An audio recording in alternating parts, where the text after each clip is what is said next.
Monster. அப்படின்னா உங்க hero தோத்துட்டானா? அடுத்து என்ன பண்ண போறோம் உங்க ஹீரோ?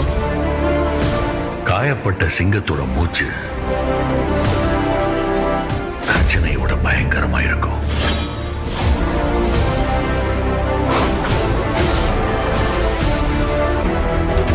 கிளம்பிட்டான். அவனுக்கு போற பாதையை பத்தி தெரியாது, போய் சேர போற இடத்தை பத்தியும் தெரியாது, அதோட அமானுஷ்ய சரித்திரத்தை பத்தியும் தெரியாது.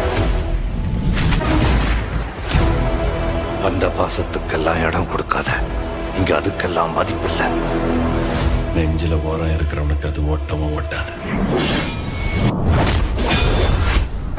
யுத்தத்துல யாரு முதல்ல அடிக்கிறாங்கிறது கணக்கில்ல, முதல்ல யாரு கீழே விழுறாங்கிறது தான் கணக்கு.